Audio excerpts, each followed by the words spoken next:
There's been a murder! Fetch the psycho tricorder! Find the psycho killer! Clue! It's not Scotty in the alley with the bloody knife. That was solved, and Jack the Ripper and other aliases were dispersed out into space into billions of pieces. Later it was Lon Suder with the coil spanner in engineering, and the distressed Vulcan with the TR-116 all over the station.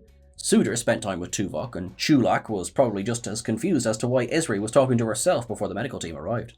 There are murder cases in Star Trek that aren't quite so cut and slash and shoot and blow up and dry. However, they did get away with it. To you meddling shapeshifter, you'd think with all that technology, no one could dodge a murder charge by about the mid-22nd century onwards. It turns out that you've just got to be a bit more clever about it. Moreover, the vast number of inhabited worlds and realms in the galaxy also means a great deal of jurisdictions, or, for some of the seedier planets, a lack thereof. In places, the criteria for murder and its penalties are, by definition, completely alien and or completely inexistent. Here we'll be focusing on characters who have killed, unlawfully-ish, with intent and never faced the consequences. This must not have been in self-defense or in the defense of another. Half of Starfleet will be on this list otherwise. Nor must there have been diminished responsibility, so no Agnes Girardi, Bruce Maddox. Mass murder counts, though is a sentence I never thought I'd write. Oh, and our sincere non-apologies to Kevin Uxbridge. You missed out again. Here comes the bloodlust. Beam, beam, beam, beam, beam, beam, beam away! I'm Sean Ferrick for TrekCulture, and here are 10 characters who got away with murder. Number 10. Garak and Accessory. One of the highest regarded episodes in all of Star Trek sets up its main character as an accessory to murder, or rather, to an assassination.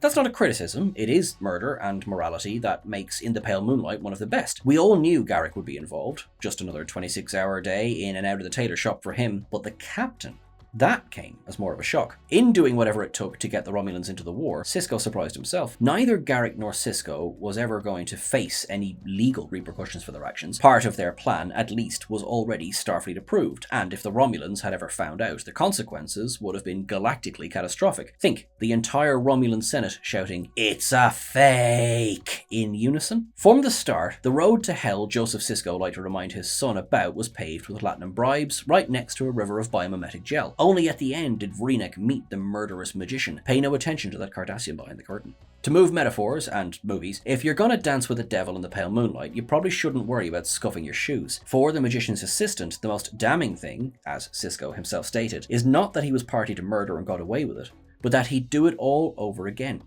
Learning to live with that fact was the price he'd have to pay for the security of the Alpha Quadrant. As for Garak, well, if only he had a heart. The real victim in all of this? Quark shirt. A computer, erase this entire entry. Number 9. Catherine Janeway. Oh, for the love of symbiogenesis, not the bloody Tuvix debate again. Don't stop listening just yet, though. Yes, the topic has been endlessly argued over, but it's been done to death is exactly why we can't afford it here. Star Trek Lower Decks brilliantly summed up its thoughts on the subject as follows. Shax, did Janeway figure it out?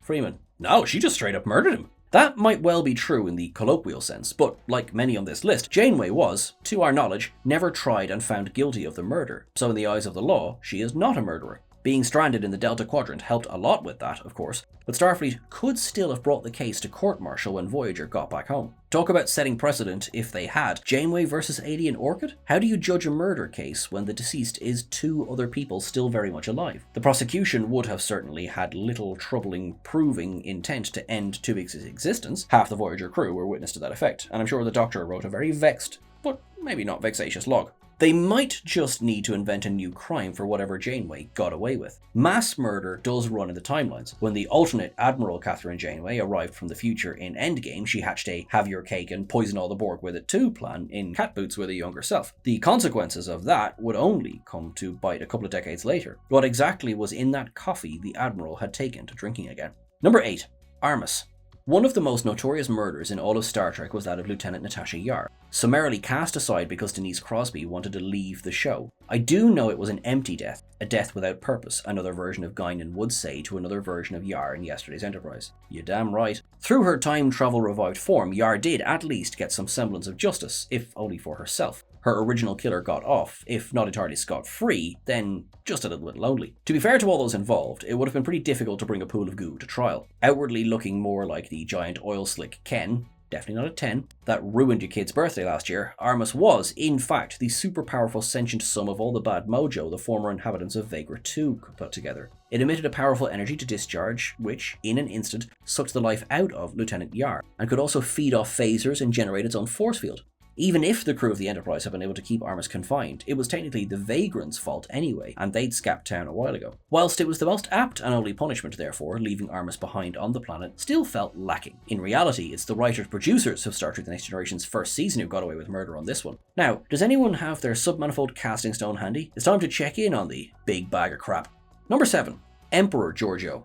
Terran Empire Philippa Georgiou has killed more people than she's had hot dinners, and some of those hot dinners had Kelpian on the menu. Not at the table. In her home universe, Georgiou's full name and list of titles were as follows: Her Most Imperial Majesty, Mother of the Fatherland, Overlord of Vulcan, Dominus of Kronos, Regina Andor, Philippa Georgiou Augustus Laponius Centaurius. A few people probably died just waiting for her to get through all of that. Former leader of the Terran Empire, the Mirror Universe's brutal fascist regime, which conquered, tortured, and enslaved its way across the galaxy. Emperor Georgiou's list of known crimes included the total destruction of Kronos, the bombardment of Talos IV, the subjugation of Beta Z, and the wiping out of Mintaka III. By the last time we saw Georgiou, however, she had not only gotten away with murder in the Mirror Universe, but she was now lauded and applauded in the Prime. After the ex-Emperor had gone through Karl's portal in Terra Firma Part 2, the crew of Discovery gathered to give her a goodbye toast. Tilly, Georgiou pretty much redefined the word badass. You'd think that sentence would be dripping with irony, but it was sycophantically sincere. Detmer. Oh, and can I just add how she had the best walk? With that coat and those boots? Well, that's alright then. Her fashion is on point, so we'll forget about the mass murder and the genocide. Raise a glass to Philippa. End of episode. They'd all fallen in love with a dictator. We're all for nuance, but not when a bit of moral absolutism would do. Apparently, in the upcoming Star Trek Section 31 long trek, Georgiou will face the sins of her past, and not a moment too late? Number 6. 7 of 9. Stardust City Rag is a twofer for homicide, or a threefer if you count Picard's murdering of the French accent. Poor Icheb didn't fare too well either at the hands of the Borg body snatchers and a certain Fenris Ranger's phaser on Vorgessen. How the creators of Star Trek Picard's first season got away with offing one of Voyager's finest in such a perfunctory manner, we don't know, but that was 2386, so hopefully there is still plenty of in-universe time to bring the character back in Star Trek Lower Decks and Star Trek Prodigy. Of course, it was having to put Icheb, the ex-Borg boy she'd nurtured into adulthood in the Delta Quadrant, out of his misery that was the explanation. But, not so much of a justification for what 7 of 9 did 13 years later. Picard did try to persuade her not to sacrifice the humanity she'd reclaimed, that murder wasn't justice, but to no avail. As soon as she could, 7 beamed back down to Freecloud and vaporized Icheb's butcher, Bjayzl. He was a son to me, Jay. This is for him. We understand the rage, but murder is still murder. Ex-Borg drones have often been labelled murderers for simply being part of the collective, when in reality they were victims too. This wasn't justice, it was perpetuating the stereotype. 7 never faced any consequences for her actions either. The Fenris Rangers and Freecloud were the absence of a law unto themselves, so there's no real surprise there. Number 5. Ransom & Co. Mostly Co. Noah Lessing, Marla Gilmore, James Morrow, Brian Sofin, Angela Tassoni. You are hereby stripped of rank. You'll be expected to serve as crewman on this vessel. Pardon me, Captain, don't mean to interrupt the dressing down, but that hardly seems like enough punishment for... Your privilege will be limited, and you'll serve under close supervision for as long as I deem fit. No, sorry, my bad. They won't be able to use the holodeck either, I see, and Tuvok will be Tuvoking around them. Spot on. We did consider the brig, right? No? I'll see myself out then. And scene.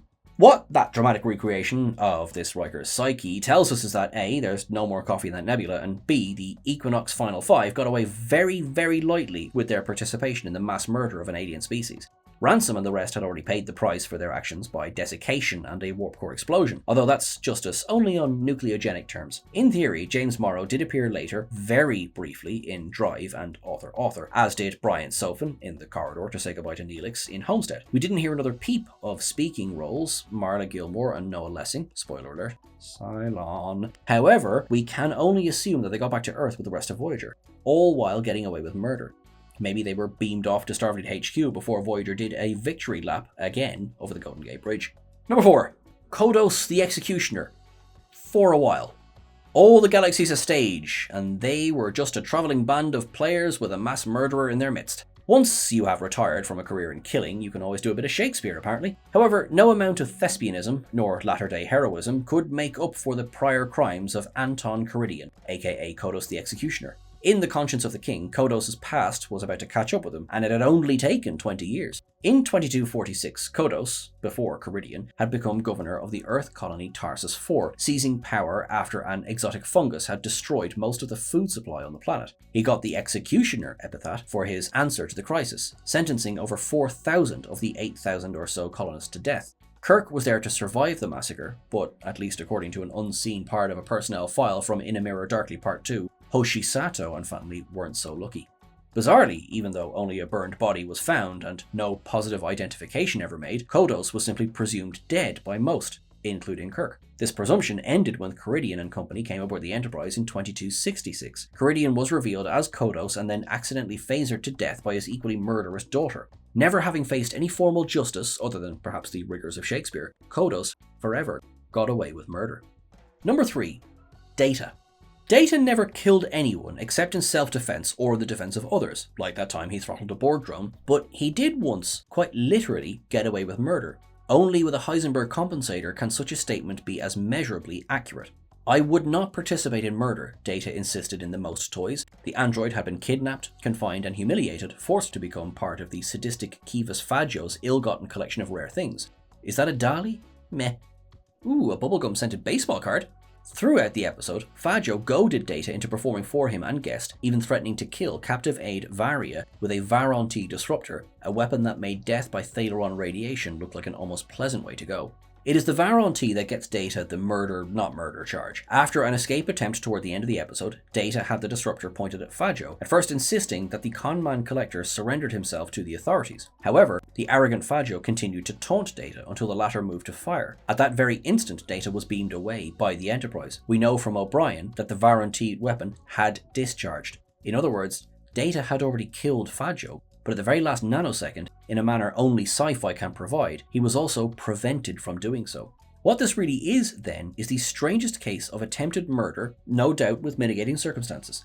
Data got away with that too, of course, but that is really rather the point. Only the magic of matter-energy conversion can let us ponder the nature of Data's actions without the consequences. Perhaps something occurred during Transport Commander, Data concludes.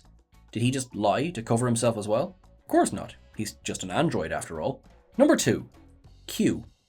Don't you Aunt Kathy me, Aunt Kathy, or Captain Janeway, said to the young but immortally old nephew, Q Jr., who just brought Icheb back from a little spatial flexure excursion to the Clavari system. Like father, like son, Q Jr. had been getting away with murder in the figurative sense across the universe, and aboard Voyager, before changing his ways, changing back and then changing his ways again, in the end Q Jr. didn't have to spend the rest of his days as the worst next thing to an Oprelian amoeba, a human being, but the lack of that particular punishment certainly wasn't due to a lack of trying. Q Sr., if such a title can ever make any sense for the Almighty, was the trickster god introduced by Gene Roddenberry in early rewrites of Encounter at Farpoint. During a lot of theeing and thouing in that episode as part of his Amdram rundown of Earth's military history, Q took the time to freeze the unfortunate Lieutenant Torres, no relation, from head to toe on the spot. However, Dr. Crusher really was just that good. Torres survived being turned into a human lollipop, and so did Lieutenant Yar later on. Nonetheless, this was still a pretty murderous opening move on the part of Q, especially since Torres was never any kind of threat. Q for form an orderly, then, with the Supreme Being's other victims,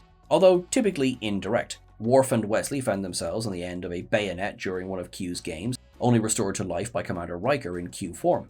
The families of those Enterprise D crew members scooped out by the Borg cutting beam might well have wanted Q to answer to some form of justice as well, but it's difficult to see what jurisdiction would have the competence to try him other than the Continuum itself, and they're rather one note when it comes to sentencing. The Federation would have a hell of a time keeping Q confined, unless he was already human. Again. Number 1. Worf. Oh, Klingons, you're nothing if not consistent. Even the one who likes prune juice couldn't resist a bloodletting to avenge the slain Kalar. Even if no one's around to see the gavel fall, does it still make a crapload of sparks? The hammer or ball didn't fall at all for the Enterprise D's chief of security. It was the Klingons' peculiar sense of justice that got Worf into it, and it was the Klingon justice that would get him out of it. A Klingon would not use poison. His murder would have no honor, is an actual thing Worf actually said to Captain Picard earlier in the episode Reunion. To quote the previous miscreant on this list, "Oh, very clever, Worf. Eaten any good books lately? A bat left to the chest is somehow more decent?" The High Council considered the matter closed because, of course they did. But Starfleet? Really? Worf killed Duras, son of Jarod, in uniform. Taking off your comm badge doesn't really make it much better, right in front of Commander Riker and Data, and got nothing more than a stern talking to and a formal reprimand from Captain Picard. Starfleet is an organization that put a decorated officer on trial because her culture practiced genetic engineering. But murder? Nah, Klingon's gonna Klingon. A few years later, Worf also killed Gowron in a duel. At least that time, the safety of the entire Alpha Quadrant was at stake. And that's everything for our list today, folks. Can you think of any other Starfleet officers that slipped through the cracks? Let us know in the comments below. Thank you so much to Jack Kiley for writing the article upon which this video was based. You can go and check that out over on whatculture.com. I have been Sean Ferrick. You can follow me at Sean Ferrick on the various socials. You can follow Jack at Jack Kiley74656 on the various socials as well. And of course, remember to follow at TrekCulture on the various socials too. You look after yourself until I see you again, or you never know, I could be not facing justice after I chase you. Thanks very much, folks. Live long and prosper.